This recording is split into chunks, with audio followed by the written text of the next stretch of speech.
Welcome everyone. Trigonometry का एक बहुत ही इम्पॉर्टेंट क्वेश्चन है। 10-20 degree, 10-40 degree, 10-60 degree and 10-80 degree, और जो वैल्यू है इसकी वो है 3। मीन्स प्रूफ करना है क्वेश्चन को। और ऑब्जेक्टिव टाइप में अगर ये क्वेश्चन मिलेगा तो आपको 1 2 3 4 इस तरह से ऑप्शन मिल सकते हैं, या 1√3, 1/√3 इस तरह से ऑप्शन मिल सकते हैं। अब ये क्वेश्चन ऐसा है जिसमें आप ऑप्शंस चेक नहीं कर सकते, क्योंकि 20 डिग्री, 40 डिग्री एंड 80 डिग्री के मान आपको नहीं आते हैं। अगर मान जर्नली क्वेश्चन लिखा होता है कि जिसमें एंगल कोई भी मान नहीं दिया हुआ है, तो उसमें तो हम एंगल जो है वो कोई भी रिप्लेस करके और ऑप्शन चेक कर सकते हैं। लेकिन इस तरह के क्वेश्चंस के लिए आपके कंसेप्ट ही क्लियर होने ज़रूरी है। तो देखो किस तरह से सॉल्व करेंगे, इम्पॉर्टेंट क्वेश्चन है। इसके लिए हमको क्या करना है, इसमें इन चारों में से हमको एक मान आता है 10-60 डिग्री का, तो जिसका मान आता है उसको अलग रख लेंगे, बाकी का सॉल्व करेंगे। देखो तो बाकी का सॉल्व किस तरह से होगा, इसको हम लिख सकते हैं 10-20 degree, 10-40 degree and 10-80 degree upon बाद में अप्लाई करेंगे हम। और इसी के साथ 10-60 डिग्री, इसको अलग कर लेते हैं क्योंकि इसका मान हमको आता है। 10 को हम 1/sin/cos लिख सकते हैं, तो वो अप्लाई करेंगे। वो वही ध्यान रह गया कि मैंने डायरेक्ट इसको लिख दिया। तो इसको हम लिख सकते हैं sin20 और sin40 एंड sin80, और अपॉन में आ जाएगा cos20, cos40 and cos80 degree. 10-60 का मान हमको आता है, तो इसको हम ऐसे कैसे चलने देंगे, क्योंकि ये वैल्यूज़ तो हमको पता है। अभी यहाँ पे अब हम क्या अप्लाई कर सकते हैं वो देखते हैं। देखो अगर इसके साथ 2 हो तो ये 2 sin है sin भी, इसके 2 एलिमेंट लेंगे तो 2 sin है sin भी बन सकता है। यहाँ पे भी अगर 2 हो तो ये 2 cos है cos भी बन सकता है। तो हम उसी तरह से इसको सॉल्व करेंगे। तो यहाँ पे हम 2 से मल्टीप्लाई डिवाइड कर लेते हैं कि 2 sin20 और sin40। ऐसे ही यहाँ पे 2 cos20 एंड cos40, इन तीनों में से आप कोई से भी 2 ले सकते हैं। सबसे ही जो है वो क्वेश्चन का आंसर आ जाएगा। ऐसा नहीं है कि आप यही 2 सॉल्व करेंगे तो ही आंसर आएगा। तो बस 2 sin है sin भी एंड 2 cos है cos भी जो है वो अप्लाई करना है हमको। तो यहाँ पे ये sin80 हो गया और ये cos80। अभी शुरू के 2 सॉल्व करते हैं, बाद में इसको सॉल्व करेंगे, और 10-60 को हम चलने देते हैं ऐसे कैसे ही।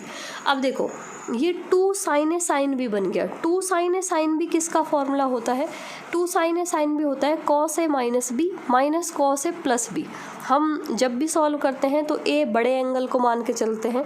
तो अभी हम इसका मान रखेंगे, देखो इतने वाले पार्ट का, ऐसे ही यहाँ पे भी इतने वाले पार्ट का मान रखेंगे। फॉर्मूला अप्लाई हो जाएगा cos a minus b, cos a minus b, a हम बड़ा एंगल मान के चलते हैं, तो 40 - 20 मीन्स 20 डिग्री। तो cos a minus b minus cos a plus b, तो cos a प्लस बी करेंगे तो ये 60 हो जाएगा, यानी cos 60 डिग्री। और इसको अभी bracket close and sin 80 degree. And similarly यहाँ पे ये 2 cos a cos b है। 2 cos a cos b का फॉर्मूला होता है cos a minus b and plus cos a plus b. यहाँ पे माइनस आया, इसमें प्लस आएगा। तो यहाँ पे भी हम देखें, बड़ा एंगल जो है a को हम 40 मानेंगे, तो cos a माइनस बी यानी कि cos 20 एंड प्लस cos 60, और ब्रैकेट क्लोज, और यहाँ पे ये cos 80 एंड 10-60 वैसे के वैसे ही। ये सॉल्व हो गया। अभी इसको हम अंदर मल्टीप्लाई कर लेते हैं। तो अंदर मल्टीप्लाई करेंगे तो ये बनेगा sin 80 degree and cos 20 degree.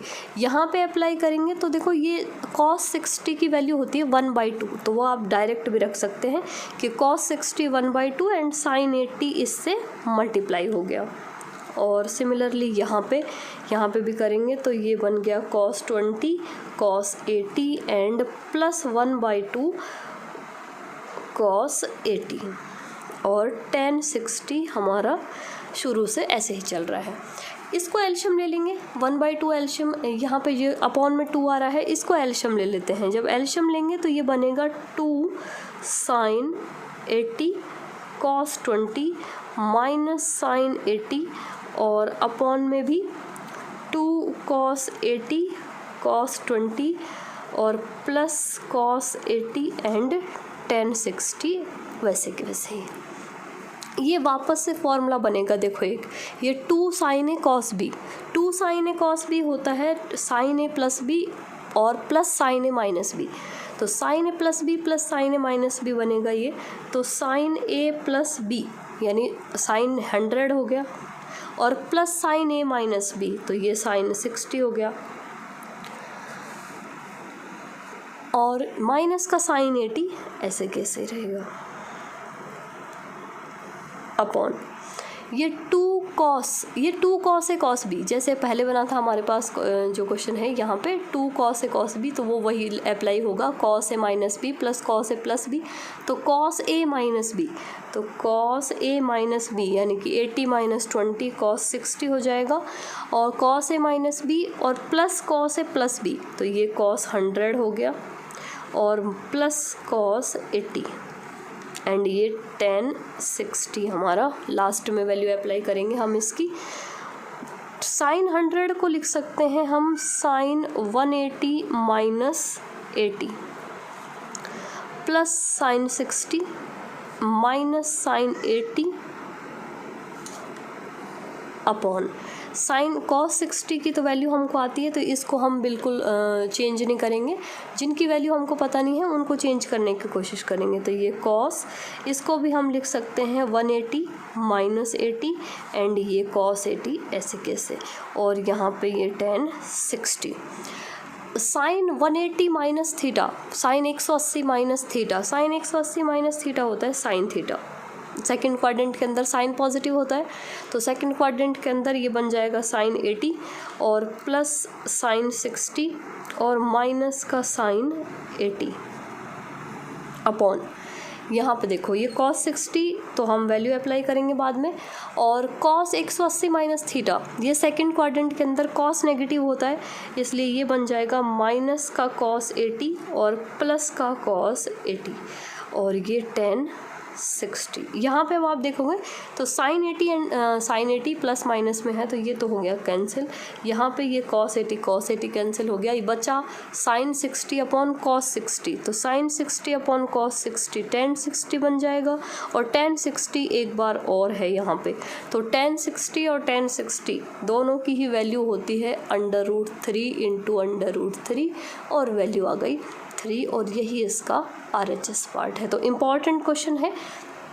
और इसी तरह के और जो क्वेश्चंस हैं, जितने भी आपके ट्रिग्नोमेट्री के कुछ प्रॉब्लम्स हैं वो सारी प्रॉब्लम्स आप शेयर कर सकते हैं और इन्फॉर्मेटिव वीडियोस आपको मिलती रहती हैं इस चैनल पे, तो उसके लिए वीडियो को लाइक शेयर और चैनल को सब्सक्राइब भी ज़रूर करें। Thank you.